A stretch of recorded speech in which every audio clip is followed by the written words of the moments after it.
अध्याय 24 पृथु की वंश परंपरा और प्रचेताओं को भगवान रुद्र का उपदेश।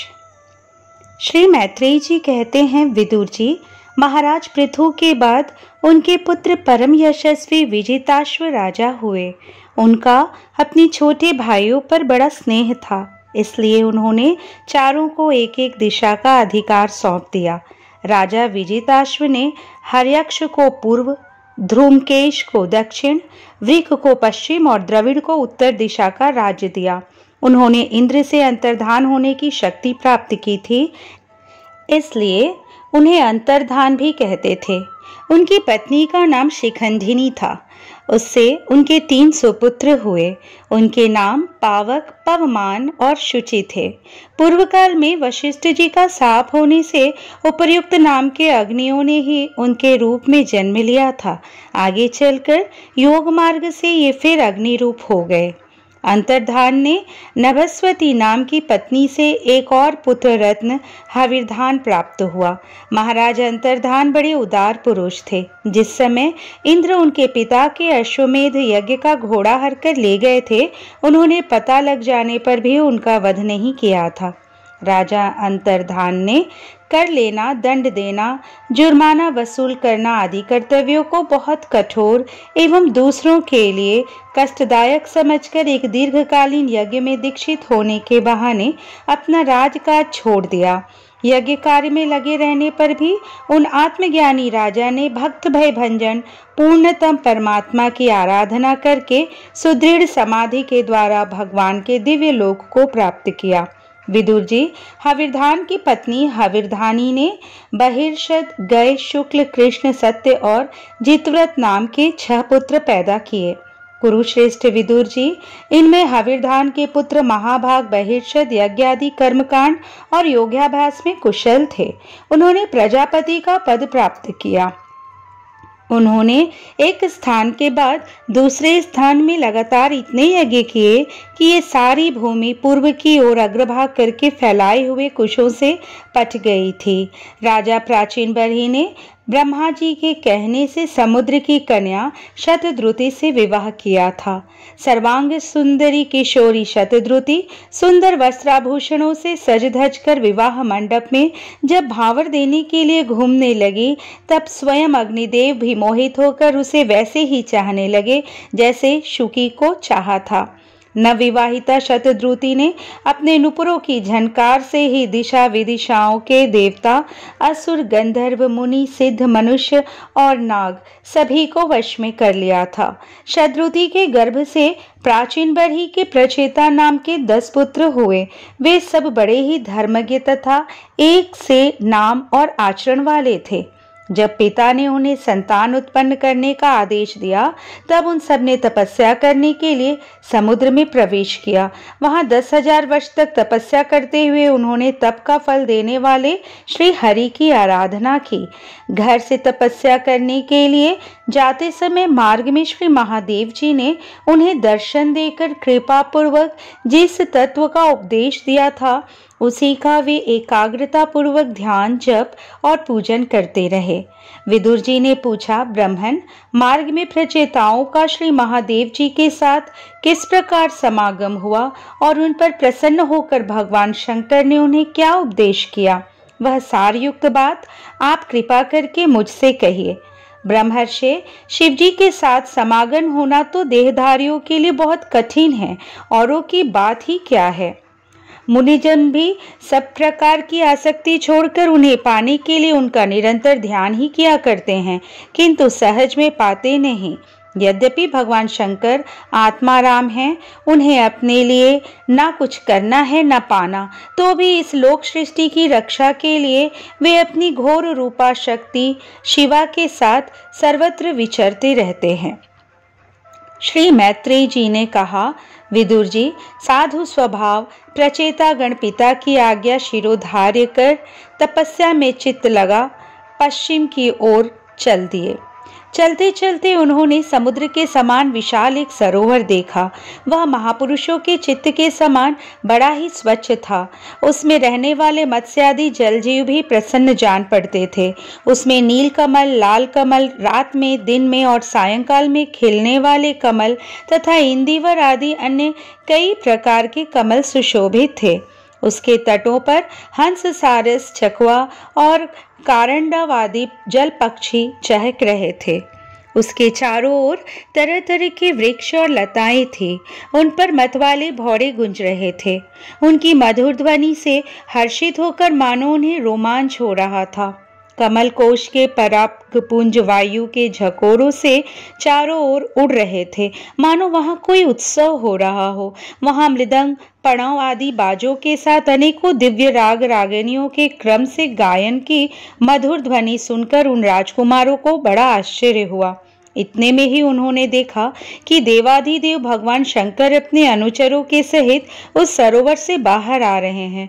उनका शरीर तपी हुई स्वर्ण राशि के समान कांतिमान है, कंठ नील वर्ण है तथा 3 विशाल नेत्र हैं। वे अपने भक्तों पर अनुग्रह करने के लिए उद्यत हैं। अनेकों गंधर्व उनका सुयश गा रहे हैं। उनका सहसा दर्शन पाकर प्रचेताओं को बड़ा कुतूहल हुआ और उन्होंने शंकर जी के चरणों में प्रणाम किया।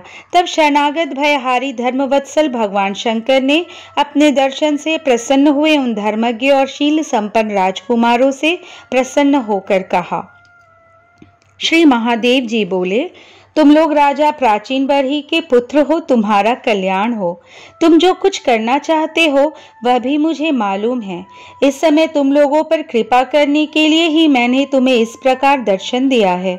जो व्यक्ति अव्यक्त प्रकृति तथा जीव संज्ञक पुरुष, इन दोनों के नियामक भगवान वासुदेव की साक्षात शरण लेता है, वह मुझे परम प्रिय है।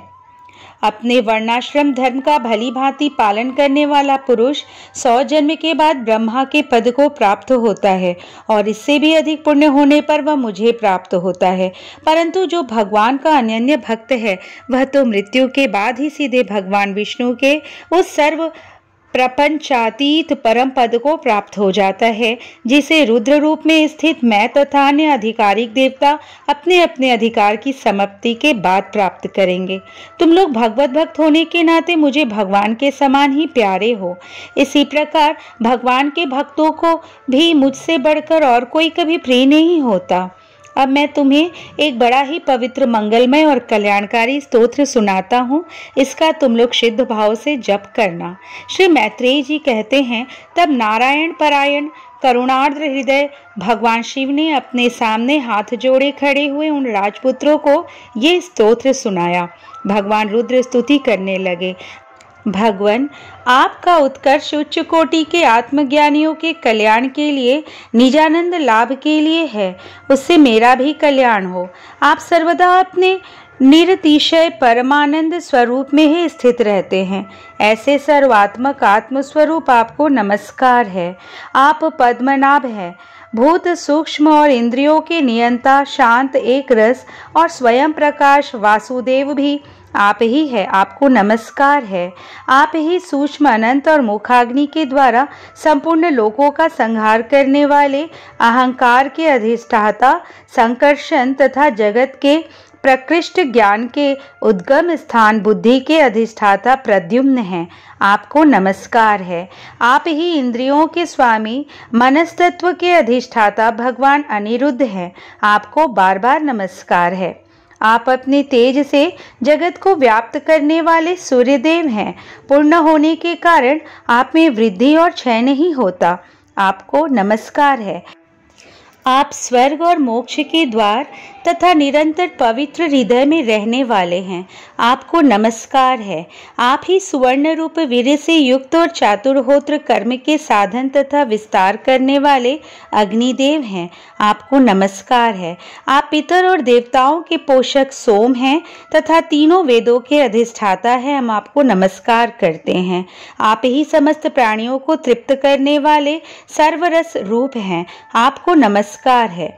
आप समस्त प्राणियों के देह पृथ्वी और विराट स्वरूप हैं तथा त्रिलोकी की रक्षा करने वाले मानसिक, ऐन्द्रिक और शारीरिक शक्ति स्वरूप वायु हैं। आपको नमस्कार है। आप ही अपने गुण शब्द के द्वारा समस्त पदार्थों का ज्ञान कराने वाले तथा बाहर भीतर का भेद करने वाले आकाश हैं तथा आप ही महान पुण्यों से प्राप्त होने वाले परम तेजों में स्वर्ग, वैकुंठ आदि लोक हैं। आपको पुनः पुनः नमस्कार है। आप पितृलोक की प्राप्ति कराने वाले प्रवृत्ति कर्म रूप और देवलोक की प्राप्ति के साधन निवृत्ति कर्म रूप हैं तथा आप ही अधर्म के फलस्वरूप दुखदायक मृत्यु हैं। आपको नमस्कार है। नाथ, आप ही पुराण पुरुष तथा सांख्य और योग के अधीश्वर भगवान श्री कृष्ण हैं। आप सब प्रकार की कामनाओं की पूर्ति के कारण साक्षात मंत्र मूर्ति और महान धर्म स्वरूप है। आपकी ज्ञान शक्ति किसी भी प्रकार कुंठित होने वाली नहीं है। आपको नमस्कार है, नमस्कार है। आप ही कर्ता, करण और कर्म तीनों शक्तियों के एकमात्र आश्रय हैं। आप ही अहंकार के अधिष्ठाता रुद्र हैं।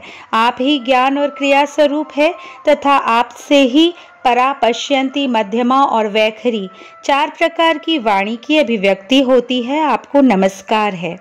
प्रभो, हमें आपके दर्शनों की अभिलाषा है, अतः आपके भक्तजन जिसका पूजन करते हैं और जो आपके निजजनों को अत्यंत प्रिय है, अपने उस अनूप रूप की आप हमें झांकी कराइए। आपका वह रूप अपने गुणों से समस्त इंद्रियों को तृप्त करने वाला है। वह वर्षाकालीन मेघ के समान स्निग्ध श्याम और संपूर्ण सौंदर्यों का सार सर्वस्व है। सुंदर 4 विशाल भुजाएं, महामनोहर मुखारविंद, कमल दल के समान नेत्र, सुंदर भौहें, सुघड़ नासिका, मनमोहिनी दंत पंक्ति, अमोल कपोल युक्त मनोहर मुखमंडल और शोभाशाली समान कर्ण युगल हैं। प्रीतिपूर्ण उन्मुक्त हास्य, तिरछी चितवन, काली काली घुंघराली अलखे, कमल कुसुम की केसर के समान फहराता हुआ पीतांबर, झिलमिलाते हुए कुंडल, चमचमाते हुए मुकुट, कंकण, हार, नूपुर और मेखला आदि विचित्र आभूषण तथा शंख, चक्र, गदा, पद्म, वनमाला और कौस्तुभमणि के कारण उसकी अपूर्व शोभा है। उसके सिंह के समान स्थूल कंधे हैं जिन पर हार, केयूर एवं कुंडल आदि की कांति झिलमिलाती रहती है तथा कौस्तुभमणि की कांति से सुशोभित मनोहर ग्रीवा है। उसका श्यामल वक्ष स्थल श्रीवत्स चिन्ह के रूप में लक्ष्मी जी का नित्य निवास होने के कारण कसौटी की शोभा को भी मात करता है।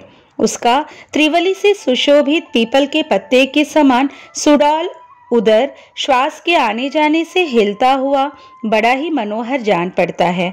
उसमें जो भंवर के समान चक्करदार नाभि है वह इतनी गहरी है कि उससे उत्पन्न हुआ यह विश्व मानो फिर उसी में लीन होना चाहता है। श्याम वर्ण कटिभाग में पीतांबर और सुवर्ण की मेखला शोभायमान है। समान और सुंदर चरण, पिंडली जांग और घुटनों के कारण आपका दिव्य विग्रह बड़ा ही सुघड़ जान पड़ता है। आपके चरण कमलों की शोभा शरद ऋतु के कमल दल की कांति का भी तिरस्कार करती है। उनके नखों से जो प्रकाश निकलता है वह जीवों के हृदय अंधकार को तत्काल नष्ट कर देता है। हमें आप कृपा करके भक्तों के भयहारी एवं आश्रय स्वरूप उसी रूप का दर्शन कराइए। जगत गुरु, हम अज्ञानावृत प्राणियों को अपनी प्राप्ति का मार्ग बतलाने वाले आप ही हमारे गुरु हैं। प्रभु, चित्त शुद्धि की अभिलाषा रखने वाले पुरुष को आपके इस रूप का निरंतर ध्यान करना चाहिए। इसकी भक्ति ही स्वधर्म का पालन करने वाले पुरुष को अभय करने वाली है। स्वर्ग का शासन करने वाला इंद्र भी आपको ही पाना चाहता है तथा विशुद्ध आत्मज्ञानियों की गति भी आप ही हैं। इस प्रकार आप सभी देहधारियों के लिए अत्यंत दुर्लभ है। केवल भक्तिमान पुरुष ही आपको पा सकते हैं। सत्पुरुषों के लिए भी दुर्लभ अनन्य भक्ति से भगवान को प्रसन्न करके, जिनकी प्रसन्नता किसी अन्य साधना से दुस्साध्य है, ऐसा कौन होगा जो उनके चरण तल के अतिरिक्त और कुछ चाहेगा। जो काल अपने अदम्य उत्साह और पराक्रम से फड़कती हुई भौहों के इशारे से सारे संसार का संहार कर डालता है, वह भी आपके चरणों की शरण में गए हुए प्राणी पर अपना अधिकार नहीं मानता। ऐसे भगवान के प्रेमी भक्तों का यदि आधे क्षण के लिए भी समागम हो जाए तो उसके सामने मैं स्वर्ग और मोक्ष को कुछ नहीं समझता।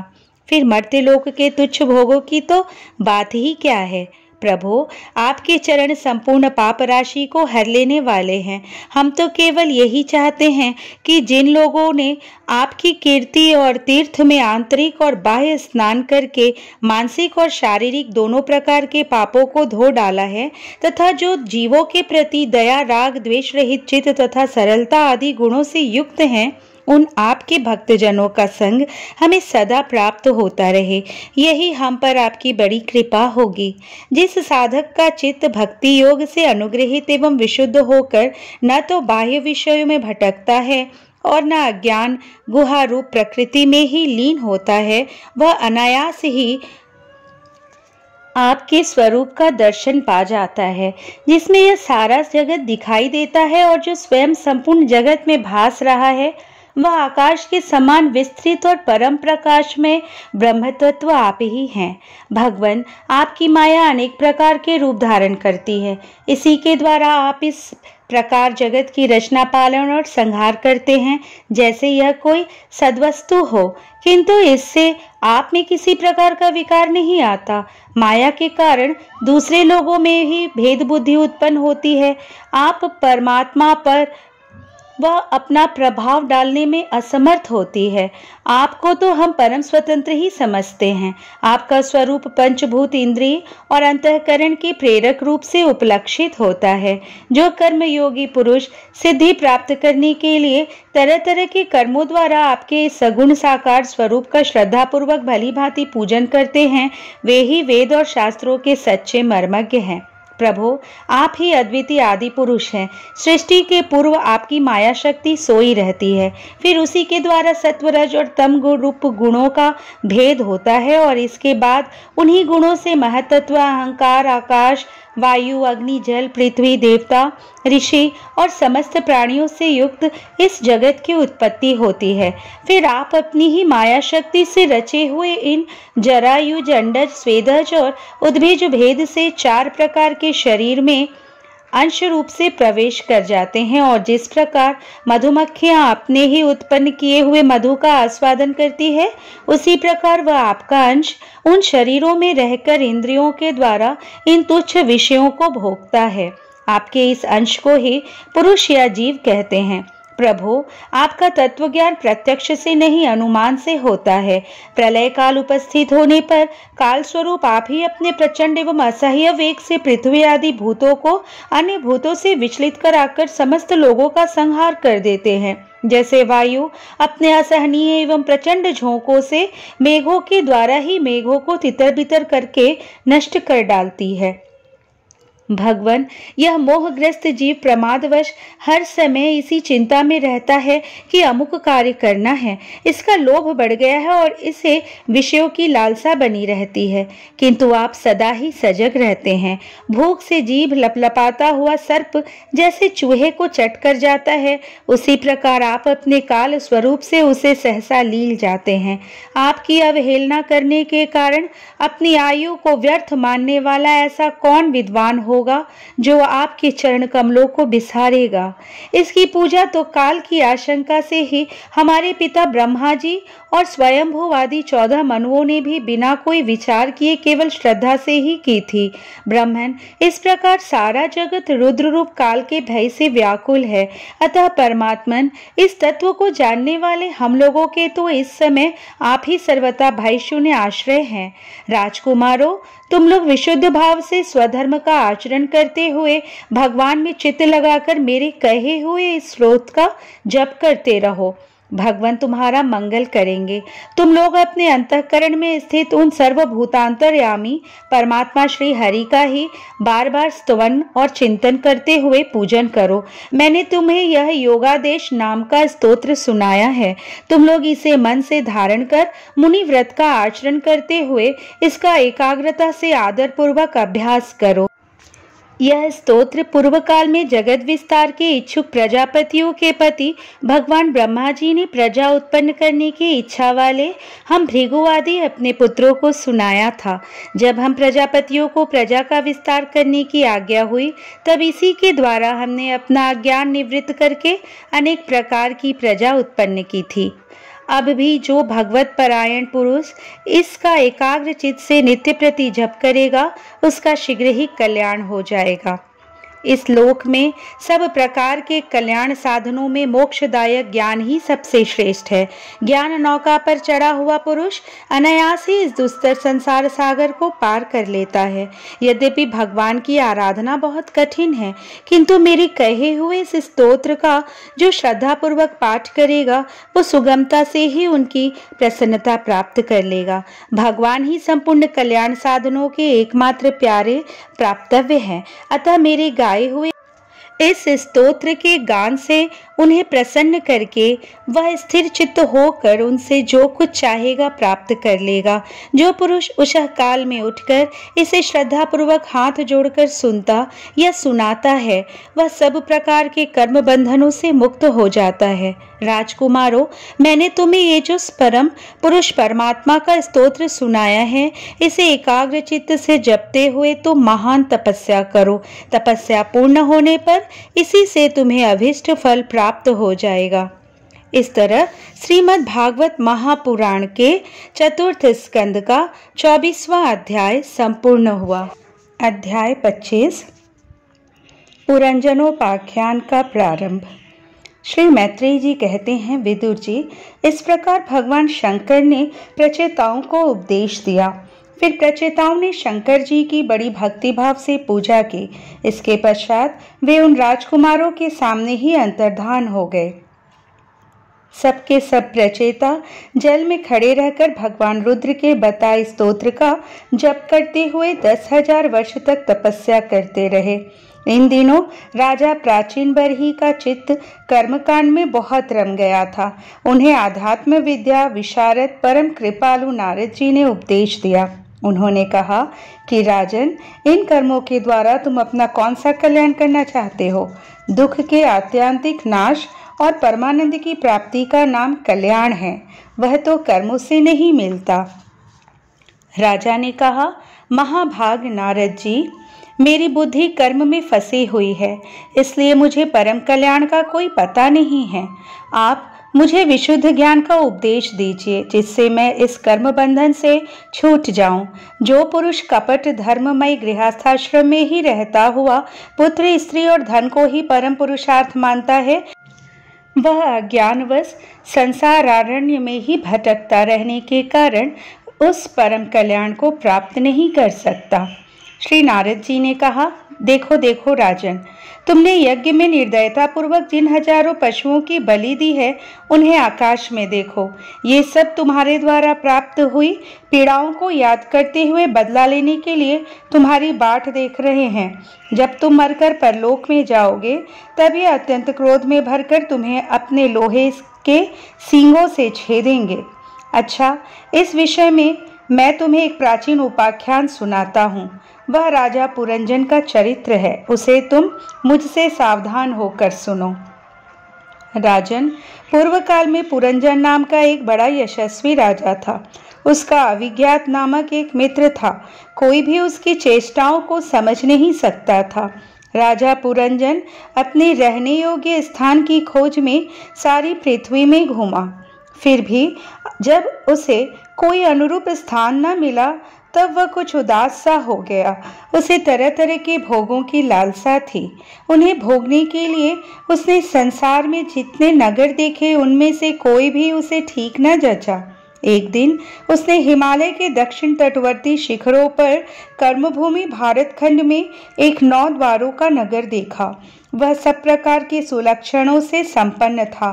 सब ओर से परकोटों, बगीचों, अटारियों, खाइयों, झरोखों और राजद्वारों से सुशोभित था और सोने चांदी तथा लोहे के शिखरों वाले विशाल भवनों से खचाखच भरा था। उसके महलों की फर्शें नीलम, स्फटिक, वैदूर्य, मोती, पन्ने और लालों की बनी हुई थी। अपनी कांति के कारण वह नागों की राजधानी भोगवतीपुरी के समान जान पड़ता था।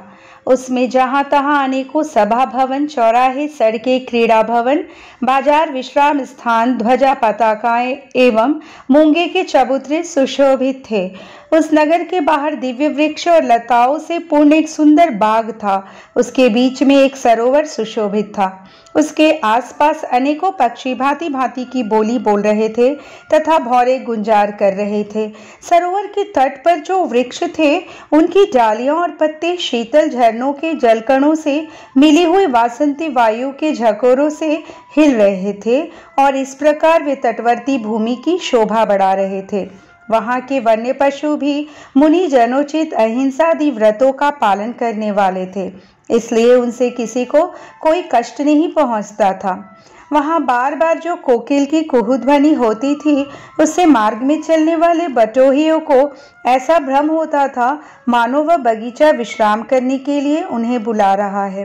राजा पुरंजन ने उस अद्भुत वन में घूमते घूमते एक सुंदरी को आते देखा, जो अकस्मात उधर चली आई थी।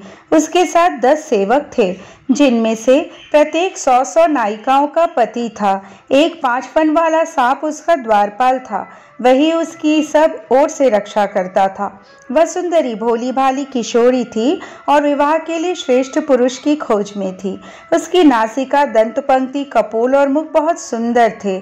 उसके समान कानों में कुंडल झिलमिला रहे थे। उसका रंग सांवला था, कटी प्रदेश सुंदर था। वह पीले रंग की साड़ी और सोने की करधनी पहने हुए थी तथा चलते समय चरणों से नुपुर की झनकार करती थी। अधिक क्या, वह साक्षात कोई देवी सी जान पड़ती थी। वह गजगामिनी बाला किशोरावस्था की सूचना देने वाले अपने गोल गोल समान और परस्पर सटे हुए स्तनों को लज्जावश बार बार आंचल से ढकती जाती थी।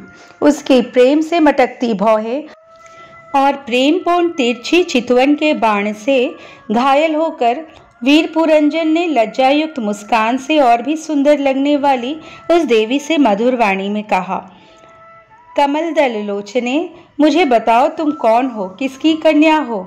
साध्वी, इस समय आ कहाँ से रही हो? भीरू, इस पुरी के समीप तुम क्या करना चाहती हो? सुभ्रू, तुम्हारे साथ इस 11वें महान शूरवीर से संचालित ये 10 सेवक कौन हैं? और ये सहेलियां तथा तुम्हारे आगे आगे चलने वाला ये सर्प कौन है? सुंदरी, तुम साक्षात लज्जा देवी हो अथवा उमा, रमा और ब्रह्माणी में से कोई हो? यहाँ वन में मुनियों की तरह एकांतवास करके क्या अपने पतिदेव को खोज रही हो? तुम्हारे प्राणनाथ तो तुम उनके चरणों की कामना करती हो, इतने से ही पुण्य काम हो जाएंगे। अच्छा, यदि तुम साक्षात कमला देवी हो तो तुम्हारे हाथ का क्रीड़ा कमल कहाँ गिर गया? सुभगे, तुम इनमें से तो कोई हो नहीं, क्योंकि तुम्हारे चरण पृथ्वी का स्पर्श कर रहे हैं। अच्छा, यदि तुम कोई मानवी ही हो तो लक्ष्मी जी जिस प्रकार भगवान विष्णु के साथ वैकुंठ की शोभा बढ़ाती है, उसी प्रकार तुम मेरे साथ इस श्रेष्ठ पुरी को अलंकृत करो। देखो, मैं बड़ा ही वीर और पराक्रमी हूँ, परंतु आज तुम्हारे कटाक्षों ने मेरे मन को बेकाबू कर दिया है। तुम्हारी लजीली और रति भाव से भरी मुस्कान के साथ भौहें के संकेत पाकर यह शक्तिशाली कामदेव मुझे पीड़ित कर रहा है। इसलिए सुंदरी, अब तुम्हें मुझ पर कृपा करनी चाहिए। सुचेस्मिते, सुंदर भौहें और सुघड़ नेत्रों से सुशोभित तुम्हारा मुखारविंद इन लंबी लंबी काली अलका वलियों से घिरा हुआ है। तुम्हारे मुख से निकले हुए वाक्य बड़े ही मीठे और मन हरने वाले हैं, परंतु वह मुख तो लाज के मारे मेरी ओर होता ही नहीं। जरा ऊंचा करके अपने उस सुंदर मुखड़े का मुझे दर्शन तो कराओ। श्री नारद जी कहते हैं, वीरवर, जब राजा पुरंजन ने अधीर से होकर इस प्रकार याचना की, तब उस बला ने भी हंसते हुए उसका अनुमोदन किया। वह भी राजा को देखकर मोहित हो चुकी थी। वह कहने लगी, नरश्रेष्ठ, हमें अपने उत्पन्न करने वाले का ठीक ठीक पता नहीं है और न हम अपने या किसी दूसरे के नाम या गोत्र को ही जानते हैं। वीरवर, आज हम सब इस पुरी में हैं, इसके सिवा मैं और कुछ नहीं जानती। मुझे इसका भी पता नहीं कि हमारे रहने के लिए यह पुरी किसने बनाई है। प्रियवर, ये पुरुष मेरे सखा और स्त्रियां मेरी सहेलियां हैं तथा जिस समय मैं सो जाती हूँ यह सर्प जागता हुआ इस पुरी की रक्षा करता रहता है। शत्रुदमन, आप यहाँ पधारे यह मेरे लिए सौभाग्य की बात है। आपका मंगल हो। आपको विषय भोगों की इच्छा है, इसकी पूर्ति के लिए मैं अपने साथियों सहित सभी प्रकार के भोग प्रस्तुत करती रहूंगी। प्रभु, इस 9 द्वारों वाले पुरी में मेरे प्रस्तुत किए हुए इच्छित भोगों को भोगते हुए आप सैकड़ों वर्षों तक निवास कीजिए। भला आपको छोड़कर मैं और किसके साथ रमन करूंगी? दूसरे लोग तो न रति सुख को जानते हैं, न विहित भोगों को ही भोगते हैं, न परलोक का ही विचार करते हैं और न कल क्या होगा इसका ही ध्यान रखते हैं, अतएव पशुतुल्य हैं। अहो, इस लोक में गृहस्थाश्रम में ही धर्म, अर्थ, काम, संतान, सुख, मोक्ष, सुयश और स्वर्ग आदि दिव्य लोकों की प्राप्ति हो सकती है। संसार त्यागी यतिजन तो इन सब की कल्पना भी नहीं कर सकते। महापुरुषों का कथन है कि इस लोक में पितर, देव, ऋषि, मनुष्य तथा संपूर्ण प्राणियों के और अपने भी कल्याण का आश्रय एकमात्र गृहस्थाश्रम ही है। वीर शिरोमणि, लोक में मेरी जैसी कौन स्त्री होगी जो स्वयं प्राप्त हुए आप जैसे सुप्रसिद्ध, उदार चित्त और सुंदर पति को वर्ण ना करेगी? महाबाहो, इस पृथ्वी पर आपकी सांप जैसी गोलाकार सुकोमल भुजाओं में स्थान पाने के लिए किस कामिनी का चित्त न ललचावेगा? आप तो अपनी मधुर मुस्कान में करुणापूर्ण दृष्टि से हम जैसे अनाथाओं के मानसिक संताप को शांत करने के लिए ही पृथ्वी में विचर रहे हैं।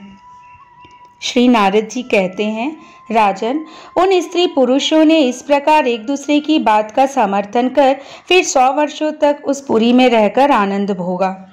गायक लोग सुमधुर स्वर में जहाँ तहाँ राजा पुरंजन की कीर्ति गाया करते थे। जब ग्रीष्म ऋतु आती तब वह अनेक स्त्रियों के साथ सरोवर में घुसकर जल क्रीड़ा करता। उस नगर में जो 9 द्वार थे उसमें से 7 नगरी के ऊपर और 2 नीचे थे। उस नगर का जो कोई राजा होता उसके पृथक पृथक देशों में जाने के लिए ये द्वार बनाए गए थे। राजन, इसमें से 5 पूर्व, 1 दक्षिण, 1 उत्तर और 2 पश्चिम की ओर थे। उनके नामों का वर्णन करता हूँ। पूर्व की ओर खद्योता और अविर्मुखी नाम के 2 द्वार एक ही जगह बनाए गए थे। उनमें होकर राजा पुरंजन अपने मित्र द्युमान के साथ विभ्राजित नामक देश को जाया करता था।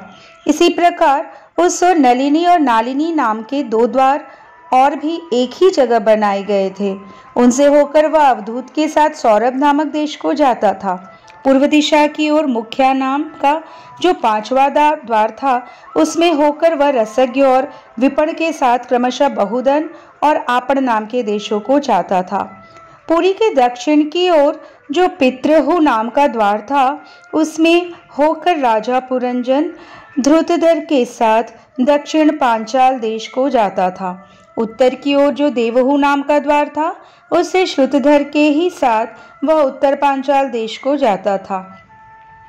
पश्चिम दिशा में आसुरी नाम का दरवाजा था, उसमें होकर वह दुर्मत के साथ ग्रामक देश को जाता था तथा निनृति नाम का जो दूसरा पश्चिम द्वार था उससे लुब्धक के साथ वह वैश्यस नाम के देश को जाता था। इस नगर के निवासियों में निर्वाक और पेशस्कृत ये 2 नागरिक अंधे थे। राजा पुरंजन आँख वाले नागरिकों का अधिपति होने पर भी इन्हीं की सहायता से जहाँ तहाँ जाता और सब प्रकार के कार्य करता था। जब कभी अपने प्रधान सेवक विशुचीन के साथ अंतःपुर में जाता तब उसे स्त्री और पुत्रों के कारण होने वाले मोह, प्रसन्नता एवं हर्ष आदि विकारों का अनुभव होता। उसका चित्त तरह तरह के कर्मों में फंसा हुआ था और काम परवश होने के कारण वह मूढ़ रमणी के द्वारा ठगा गया था। उसकी रानी जो जो काम करती थी वही वह भी करने लगता था। वह जब मद्यपान करती तब वो भी मदिरा पीता और मद से उन्मत्त हो जाता था। जब वह भोजन करती तब आप भी भोजन करने लगता और जब कुछ चबाती तब आप भी वही वस्तु चबाने लगता था। इसी प्रकार कभी उसके गाने पर गाने लगता, रोने पर रोने लगता, हंसने पर हंसने लगता और बोलने पर बोलने लगता। वह दौड़ती तो आप भी दौड़ने लगता, खड़ी होती तो आप भी खड़ा हो जाता, सोती तो आप भी उसी के साथ सो जाता और बैठती तो आप भी बैठ जाता। कभी वह सुनने लगती तो आप भी सुनने लगता, देखती तो देखने लगता, सूंघती तो सूंघने लगता और किसी चीज को छूती तो आप भी छूने लगता। कभी उसकी प्रिया शोकाकुल होती तो आप भी अत्यंत दीन के समान व्याकुल हो जाता। जब वह प्रसन्न होती आप भी प्रसन्न हो जाता और उसके आनंदित होने पर आप भी आनंदित हो जाता। इस प्रकार राजा पुरंजन अपनी सुंदरी रानी के द्वारा ठगा गया। सारा प्रकृति वर्ग परिकर ही उसको धोखा देने लगा। वह मूर्ख विवश होकर इच्छा न होने पर भी खेल के लिए घर पर पाले हुए बंदर के समान अनुकरण करता रहता। इस तरह श्रीमद् भागवत महापुराण के चतुर्थ स्कंद का 25वां अध्याय संपूर्ण हुआ। अध्याय 26 राजा पुरंजन का शिकार खेलने वन में जाना और रानी का कुपित होना। श्री नारद जी कहते हैं, राजन, एक दिन राजा पुरंजन अपना विशाल धनुष, सोने का कवच और अक्षय तरकस धारण कर अपने 11वें सेनापति के साथ 5 घोड़ों के शीघ्रगामी रथ में बैठकर पंचप्रस्थ नाम के वन में गया। उस रथ में 2 ईशादंड, 2 पहिए, 1 ध्रुरी, 3 ध्वजदंड, 5 डोरिया, 1 लगाम, 1 सारथी, 1 बैठने का स्थान, 2 जुए, 5 आयुध और 7 आवरण थे। वह 5 प्रकार की चालों से चलता था तथा उसका साजबाज सब सुनहरा था। यद्यपि राजा के लिए अपनी प्रिया को क्षण भर भी छोड़ना कठिन था, किंतु उस दिन उसे शिकार का ऐसा शौक लगा कि उसकी भी परवाह न कर वह बड़े गर्व से धनुष बाण चढ़ाकर आखेट करने लगा। इस समय आसुरी वृत्ति बढ़ जाने से उसका चित्त बड़ा कठोर और दयाशून्य हो गया था। इससे उसने अपने तीखे बाणों से बहुत से निर्दोष जंगली जानवरों का वध कर डाला।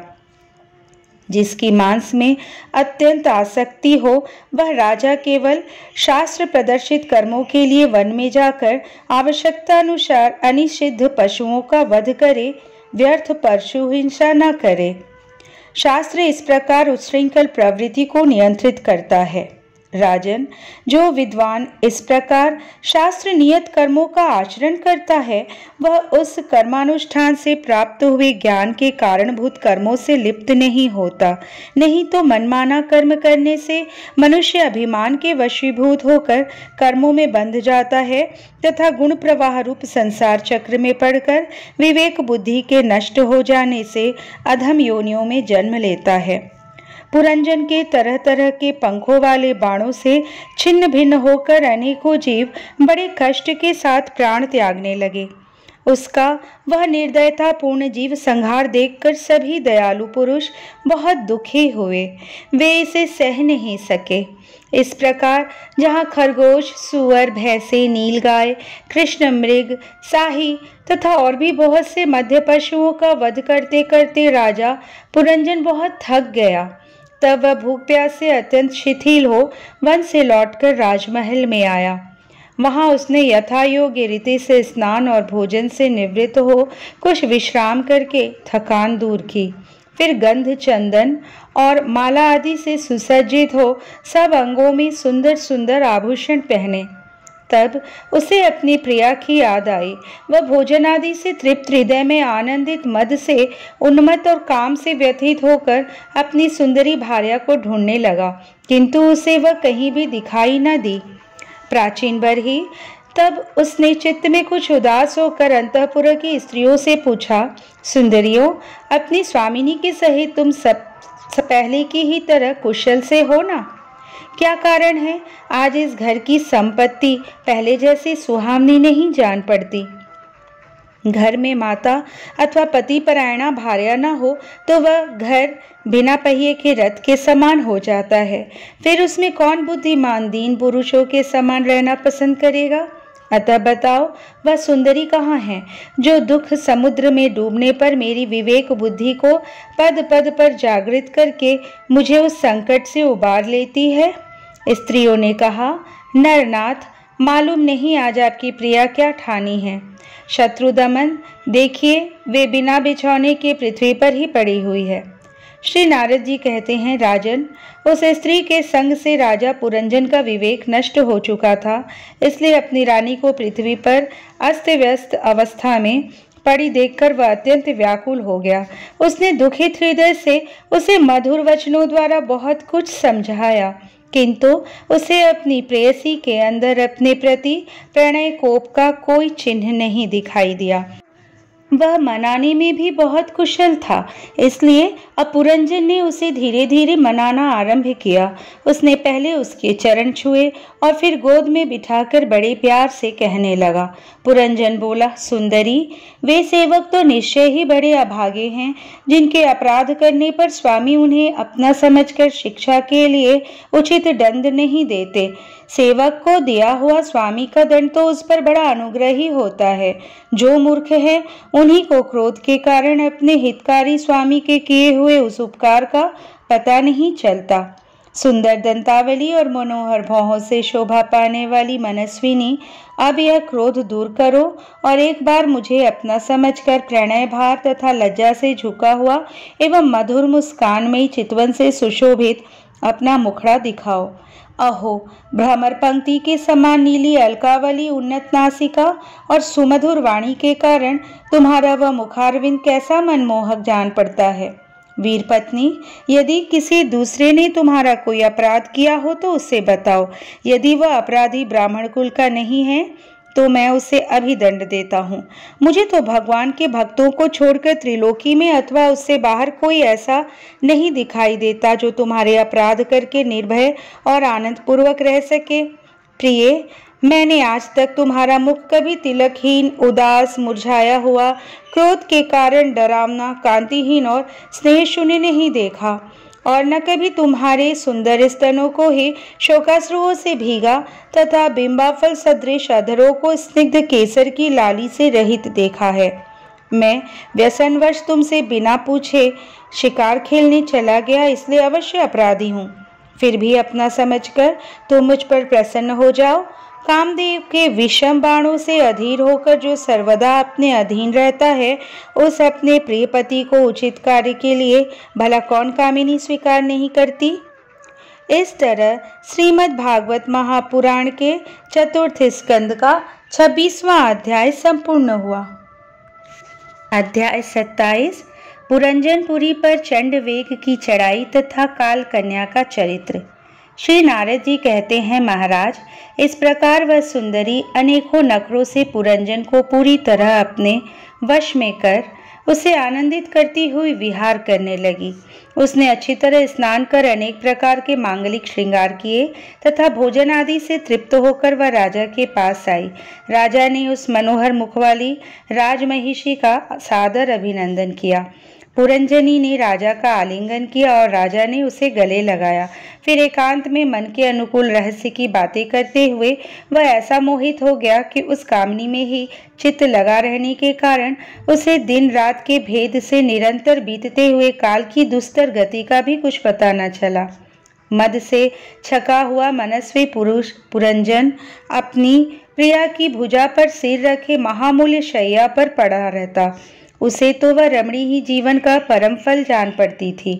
अज्ञान से आवृत हो जाने के कारण उसे आत्मा अथवा परमात्मा का कोई ज्ञान न रहा। राजन, इस प्रकार कामातुर चित्त से उसके साथ विहार करते करते राजा पुरंजन की जवानी आधे क्षण के समान बीत गई। प्रजापति, उस पुरंजनी से राजा पुरंजन के 1100 पुत्र और 110 कन्याएं हुई, जो सभी माता पिता का सुयश बढ़ाने वाली और सुशीलता, उदारता आदि गुणों से संपन्न थी। ये पौरंजनी नाम से विख्यात हुई। इतने में ही उस सम्राट की लंबी आयु का आधा भाग निकल गया। फिर पांचाल राज पुरंजन ने पितृवंश की वृद्धि करने वाले पुत्रों का वधुओं के साथ और कन्याओं का उनके योग्य वरों के साथ विवाह कर दिया। पुत्रों में से प्रत्येक के 100-100 पुत्र हुए। उनसे वृद्धि को प्राप्त होकर पुरंजन का वंश सारे पांचाल देश में फैल गया। इन पुत्र पौत्र गृह कोष सेवक और मंत्री आदि में दृढ़ ममता हो जाने से वह इन विषयों में ही बंधा रह गया। फिर तुम्हारी तरह उसने भी अनेक प्रकार के भोगों की कामना से यज्ञ की दीक्षा ले तरह तरह के पशु हिंसा में घोर यज्ञों से देवता पितर और भूतपतियों की आराधना की। इस प्रकार वह जीवन भर आत्मा का कल्याण करने वाले कर्मों की ओर से असावधान और कुटुंब पालन में व्यस्त रहा। अंत में वृद्धावस्था का वह समय आ पहुंचा जो स्त्री लंपट पुरुषों को बड़ा अप्रिय होता है। राजन, चंडवेग नाम का एक गंधर्व राज है। उसके अधीन 360 महाबलवान गंधर्व रहते हैं। इनके साथ मिथुन भाव से स्थित कृष्ण और शुक्ल वर्ण की उतनी ही गंधर्वियां भी हैं। ये बारी बारी से चक्कर लगाकर भोग विलास की सामग्रियों से भरी पूरी नगरी को लूटती रहती हैं। गंधर्वराज चंडवेग के उन अनुचरों ने जब राजा पुरंजन का नगर लूटना आरंभ किया तब उन्हें 5 फन के सर्प प्रजागर ने रोका। यह पुरंजनपुरी की चौकसी करने वाला महाबलवान सर्प 100 वर्ष तक अकेला ही उन 720 गंधर्व गंधर्वियों से युद्ध करता रहा।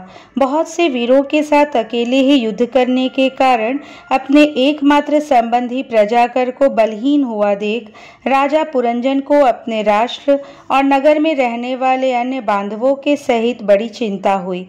वह इतने दिनों तक पांचाल देश के उस नगर में अपने दूतों द्वारा लाए हुए कर को लेकर विषय भोगों में मस्त रहता था। स्त्री के वशीभूत होने के कारण इस अवश्यंभावी भय का उसे पता ही न चला। बहिर्ष्मन इन्हीं दिनों काल की एक कन्या वर की खोज में त्रिलोकी में भटकती रही, फिर भी उसे किसी ने स्वीकार नहीं किया। वह काल कन्या जरा बड़ी भाग्यहीना थी, इसलिए लोग उसे दुर्भागा कहते थे। एक बार राजर्षि पुरु ने पिता को अपना यौवन देने के लिए अपनी ही इच्छा से उसे वर लिया था। इससे प्रसन्न होकर उसने उन्हें राज्य प्राप्ति का वर दिया था। एक दिन मैं ब्रह्मलोक से पृथ्वी पर आया तो वह घूमती घूमती मुझे भी मिल गई। तब मुझे नैष्ठिक ब्रह्मचारी जानकर भी कामातुरा होने के कारण उसने वरना चाहा। मैंने उसकी प्रार्थना स्वीकार नहीं की। इस पर उसने अत्यंत कुपित होकर मुझे यह दुस्सह शाप दिया कि तुमने मेरी प्रार्थना स्वीकार नहीं की, अतः तुम एक स्थान पर अधिक देर न ठहर सकोगे। तब मेरी ओर से निराश होकर उस कन्या ने मेरी सम्मति से यवनराज भय के पास जाकर उसका पति रूप से वरण किया और कहा, वीरवर, आप यवनों में श्रेष्ठ हैं। मैं आपसे प्रेम करती हूँ और पति बनाना चाहती हूँ। आपके प्रति किया हुआ जीवों का संकल्प कभी विफल नहीं होता। जो मनुष्य लोक अथवा शास्त्र की दृष्टि से देने योग्य वस्तु का दान नहीं करता और जो शास्त्र दृष्टि से अधिकारी होकर भी ऐसा दान नहीं लेता, वे दोनों ही दुराग्रही और मूढ़ हैं, अतएव शोचनीय हैं। भद्र, इस समय मैं आपकी सेवा में उपस्थित हुई हूँ, आप मुझे स्वीकार करके अनुग्रहित कीजिए। पुरुष का सबसे बड़ा धर्म दीनों पर दया करना ही है। काल कन्या की बात सुनकर यवनराज ने विधाता का एक गुप्त कार्य कराने की इच्छा से मुस्कुराते हुए उससे कहा, मैंने योग दृष्टि से देखकर तेरे लिए एक पति निश्चय किया है। तू सबका अनिष्ट करने वाली है, इसलिए किसी को भी अच्छी नहीं लगती और इसी से लोग तुझे स्वीकार नहीं करते। अतः इस कर्मजनित लोक को तू अलक्षित होकर बलात् भोग। तू मेरी सेना लेकर जा, इसकी सहायता से तू सारी प्रजा का नाश करने में समर्थ होगी। कोई भी तेरा सामना न कर सकेगा। यह प्रज्वार नाम का मेरा भाई है और तू मेरी बहन बन जा। तुम दोनों के साथ मैं अव्यक्त गति से भयंकर सेना लेकर सारे लोकों में विचरूंगा। इस तरह श्रीमद् भागवत महापुराण के चतुर्थ स्कंद का 27वां अध्याय संपूर्ण हुआ।